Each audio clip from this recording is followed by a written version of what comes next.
우리 인간과 인간 사이의 관계를 가로막고 단절시켜서 평강을 잃고 살아가게 하는 것은 죄입니다. 이 죄는 인간과 인간 사이를 가로막고 단절시킬 뿐만 아니라 나아가 하나님과 인간 사이의 관계도 단절시켜서 평화를 잃고 살아가게 하는 것이 바로 죄인데, 이유는 사탄 마귀가 주로 하는 그 주된 일이 바로 단절이기 때문입니다. 창조주 하나님과 피조물인 인간 사이의 단절, 피조물인 인간과 인간 사이의 단절, 이것을 단적으로 보여주는 것이 바로 오늘 본문에 있는 가인과 아벨 사건입니다. 본문을 자세히 보면 형 가인이 처음부터 동생을 살인할 생각은 없었다고 보이고, 다만 자기의 내면에서 일어난 이런저런 섭섭한 감정은 있었다고 보이는데, 가인은 자신의 내면에서 일어난 이런저런 섭섭한 감정을 자기가 잘 조절하지 못함으로 말미암아 씻을 수 없는 살인죄를 저지르고 말았다는 분석이 됩니다. 본문 내용은 가인과 아벨이 여호와 하나님께 제물을 드리는 그 제사가 주된 내용으로서 겉으로 보기엔 둘 다 정성을 들여서 드리는 제물이요 제사요 예배로 보입니다. 둘 다 시간을 바쳤습니다. 둘 다 제물을 바쳤습니다. 대충 바친 것이 아니라 자기가 양치는 자는 양을, 또 곡식, 땅에서 농사 짓는 자는 곡식을 하나님께 바쳤습니다. 그런데 문제는 제물을 드린 다음에 일어났습니다. 하나님께서 두 사람의 제물 중에 한 사람의 제물만 받으셨기 때문입니다. 그래서 얼핏 생각하면 제물 사건의 원인 제공자가 여호와 하나님은 아니신가, 이런 생각이 들기도 하지만 사실은 하나님이 아니라 인간이라는 것입니다. 왜냐하면 제물이라는 것은 받는 쪽에 맞게, 받는 쪽 마음에 맞게 또 흡족하게 들어야 하는 것이기에 하나님께서 그것을 받으시면 합당한 제물이고 합당한 제사라고 하는 것이고, 하나님께서 받지 아니하시면 합당한 제물이 아니고 합당한 제사도 아니다, 이렇게밖에 결론 내릴 수 없기 때문입니다. 그렇다면 우리는 이 가인과 아벨 제물 사건에서 무엇이 문제였는가를 생각해 봐야 할 것이라고 보여집니다. 왜 여호와 하나님은 아벨의 제물은 받으셨고 가인의 제물은 받지 아니하셨을까요? 여기에 대하여 성경은 침묵하고 있지만 성경 내용을 보면 힌트를 얻을 수 있는 것이 있는데, 그것은 말씀입니다. 여호와께서 아벨과 그의 제물은 받으셨으나 가인과 그의 제물은 받지 아니하신지라. 이 말씀에서 우리는 여호와 하나님께서는 무엇을 먼저 보셨는가를 발견할 수 있는데, 제물을 먼저 보신 것이 아니라 제물을 드리는 사람을 먼저 보셨다는 것입니다. 세상 사람들은 누가 자기에게 이런저런 일로 인사로 올 때 사람을 먼저 보기도 하지만, 때로는 사람을 먼저 보기보다 자기를 찾아와서 인사를 드리는 사람의 손에 들린 예물을 먼저 보는 경우도 있는데, 여호와 하나님께서는 그러지 않으셨다. 바로 이러한 점이 우리 인간과 하나님이 다른 점이라고 보는 것입니다. 그렇다면 이 사건을 정말 이러한 관점에서 해석해도 되는가 하는 점에 대해서 다시 생각해 보지 않을 수 없는데, 성경 말씀을 보면 이러한 관점에서 보고 또 이렇게 해석하는 것이 옳다는 것을 깨달을 수 있습니다. 자, 다시 아까 읽었던 말씀 4장 4절에서 5절 말씀을 읽어보겠습니다. 제가 다시 성경을 읽을 때 여러분께서 눈여겨보아야 할 것은 과, and라고 하는 과입니다. 여호와께서 아벨과 그의 제물은 받으셨으나 가인과 그의 제물은 받지 아니하신지라. 무슨 말씀인가 하면 아벨과 그 제물은 연락하셨으나 가인과 그 제물은 연락하지 않으셨다, 이렇게 되어 있는 것이지, 아벨의 제물과 아벨은 연락하셨으나 가인의 제물과 가인은 연락하지 않으셨다, 이렇게 되어 있지 아니하다. 무슨 말씀인가 하면 하나님께서는 아벨이라고 하는 그 사람의 그 존재를 기뻐하셨기 때문에 그의 제물을 나중에 받으신 것이지, 이러한 관점에서 다시 생각해 보면 만약 이 아벨이 양이라고 하는 걸 드리지 않았고 다른 것, 곡식이라든지 다른 것을 드렸다고 해도 하나님께서는 아벨 그 존재 자체를 기뻐하셨기 때문에 양도 받으시고 곡식도 받으시고 무엇이든지 받으시는 것처럼 아벨이 다른 것을 드렸다 할지라도 하나님이 받으셨을 것이다. 그래서 저는 이렇게 생각하면 혹자들이 이 사건을 해석할 때 아벨은 양을 드렸기 때문에 하나님이 받으셨고 가인은 곡식을 드렸기 때문에 하나님이 받지 않으셨다, 이렇게 해석하는 점에 대해서는 저는 동의를 할 수가 없습니다. 그러나 만일 성경에 기록된 내용이 아벨과 그 제물 이렇게 기록이 되어 있지 않고 아벨이 드린 그 제물과 아벨은 받으셨고 이렇게 성경이 기록이 되어 있다면 저는 그 해석에 동의를 할 수 있겠지만 성경은 그렇게 되어 있지 않다고 하는 그 점에서 동의할 수 없다는 것이고, 하나님의 관심은 항상 어디에 있느냐? 여러분도 그렇게 알고 믿고 있다시피 하나님의 관심은 항상 재물에 가 있는 것이 아니라 사람 그 자체에 있는 것이고 사람 마음 중심에 있는 것이기 때문에 하나님이 사람을 먼저 받으셨느냐 받지 않으셨느냐, 이 점이 가장 중요하다는 것입니다. 하나님은 재물이 아무리 좋고 그 재물이 비싸고 그럴싸할지라도 재물에 관심이 없으십니다. 하나님 창조주 하나님이시기 때문에 하나님은 사람에 관심이 있고 그 사람의 됨됨이, 사람의 마음에 관심이 있다는 것입니다. 마음은 없는데 재물만 들고 오고 그럴싸한 비싼 것만 들고 왔다가 하나님이 기뻐하실 것인가? 이거는 아니다, 이렇게 말씀하신 적이 있는데 제가 말씀 읽어드리겠습니다. 너희의 무수한 재물이 내게 무엇이 유익하뇨? 나는 수량의 번제와 살찐 짐승의 기름에 배불렀고 나는 수송아지나 어린 양이나 수렴소의 피를 기뻐하지 아니하노라. 너희가 내 앞에 보이러 오니 이것을 누가 너희에게 요구하였느냐? 내 마당만 밟을 뿐이니라. 헛된 재물을 다시 가져오지 말라. 그런데 여러분, 이 가인과 아벨의 재물 사건의 결과가 아벨과 그의 재물은 받으셨으나 가인과 그의 재물은 받지 아니하심으로 끝나자 그 다음 상황이 어떻게 전개가 되었습니까? 가인의 마음에는 화가 일었고 가인의 얼굴은 색도 변했습니다. 그래서 성경은 이렇게 기록을 했습니다. 가인이 몹시 분하여 안색이 변하니 여호와께서 가인에게 이르시되 내가 분하여 하면 어찌 됨이며 안색이 변하면 어찌 됨이냐?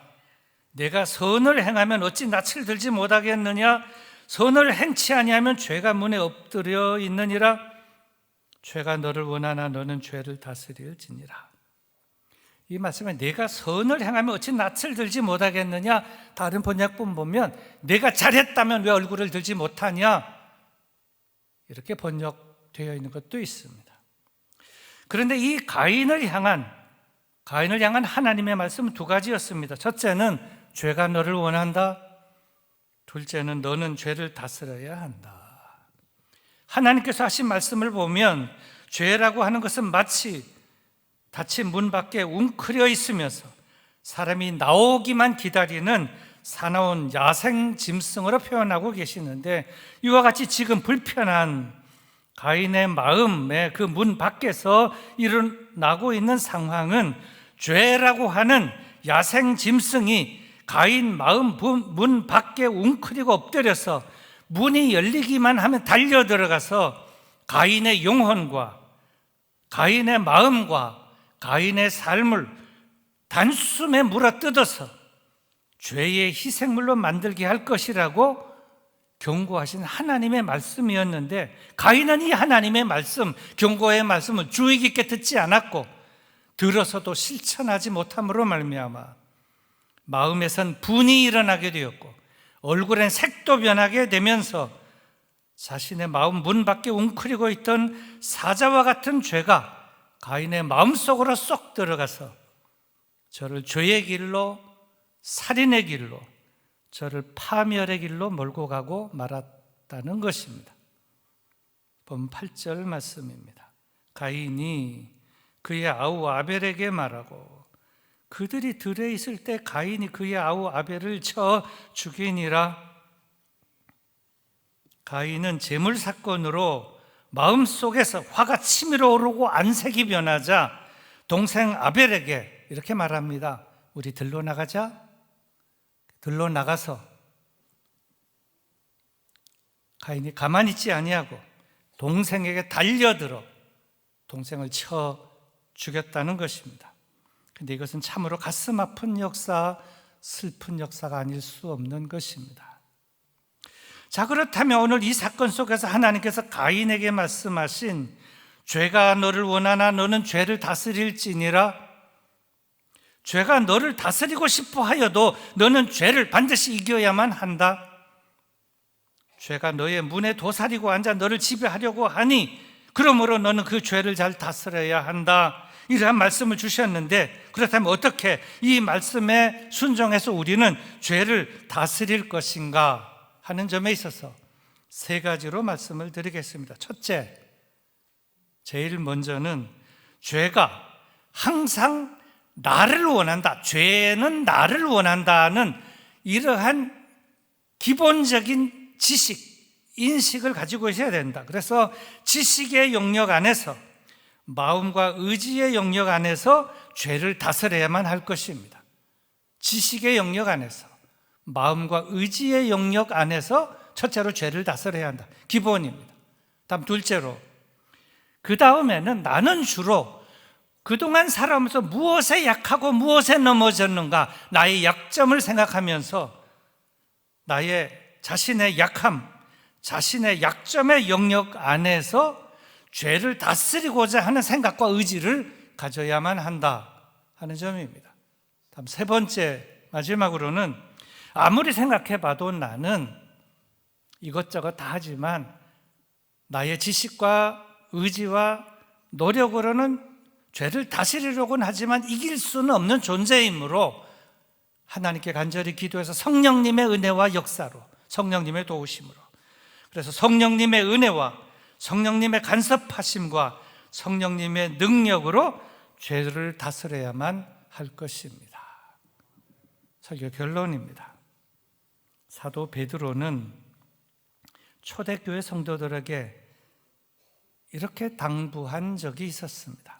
근신하라, 깨어라. 너희 대적 마귀가 우는 사자같이 두루다니며 삼킬 자를 찾나니 너희는 믿음을 굳건하게 하여 그를 대적하라.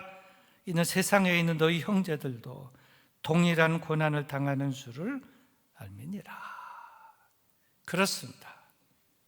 이 세상은 전쟁터입니다. 날마다 영적 전쟁을 치르고 살아가는 영적인 전쟁터라고 하는 것입니다. 여러분 다 동의하시죠? 그래서 우리는 영적 전쟁에서 지지 않고 승리하기 위해서는 오늘 주신 말씀을 마음에 잘 새기고 살아가야만 할 것입니다. 선을 행치 아니하면 죄가 문에 엎드려 있느니라. 죄가 너를 원하나 너는 죄를 다스릴지니라. 선을 행치 아니하면, 하나님 앞에 섰을 때 부끄럽지 않게 설 수 있어야 된다. 그렇지 아니하면 죄가 내 문 앞에 엎드리고 있어서 너를 삼키려 한다 하는 것입니다. 그러므로 우리는 죄가 우리를 원하지만 우리는 죄를 다스리며 살아야 할 뿐만 아니라 하나님 안에 있으며 하나님에게 붙들려 있으며 하나님을 믿는 믿음 위에 굳게 서 있으면서 하나님 앞에서 부끄럽지 않게, 또 이웃을 사랑하면서 이웃에게 선을 행하며 살아간다면 죄를 짓지 아니하고 의를 이루며 살아갈 수 있게 될 것이고, 하나님께 영광을 돌리며 살아가는 삶을 살게 될 줄로 믿습니다. 말씀을 잘 알아 새기시기 바랍니다. 우리 말씀을 생각하면서 잠시 기도하도록 하겠습니다. 죄가 너를 원하나 너는 죄를 다스릴지니라. 하나님 앞에서 부끄럽지 않게 설 수 있게 하시고 선을 행하며 살아가는 우리가 되게 하옵소서. 기도하시겠습니다.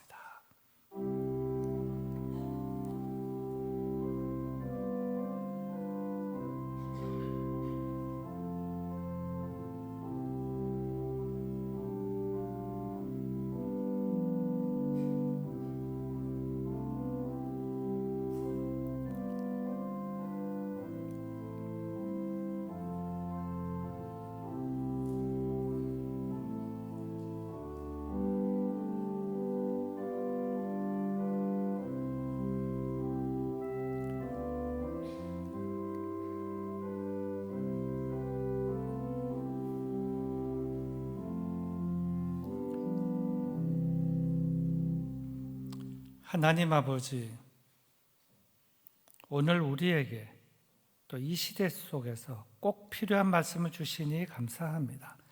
날마다 마음의 전쟁, 상황의 전쟁, 영적인 전쟁 속에 살아가고 있습니다. 우리는 때로 이기기도 하지만 너무나 자주 넘어지고 지며 부끄러움 가운데 살아가고 있습니다. 오 하나님, 자비와 긍휼을 내려 주시옵소서. 죄가 너를 원하나 너는 죄를 다스릴지니라. 이 말씀을 마음에 아로새기고 지식의 영역에서, 감정의 영역에서, 의지의 영역에서, 나의 약점의 영역에서 죄를 물리치고 죄를 이길 수 있는 힘을 허락해 주시옵소서.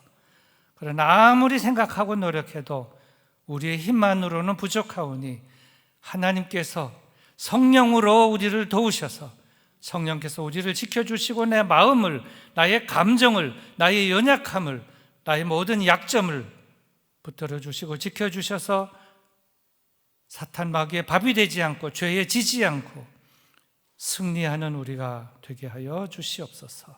구주 예수 그리스도의 이름으로 기도드리옵나이다.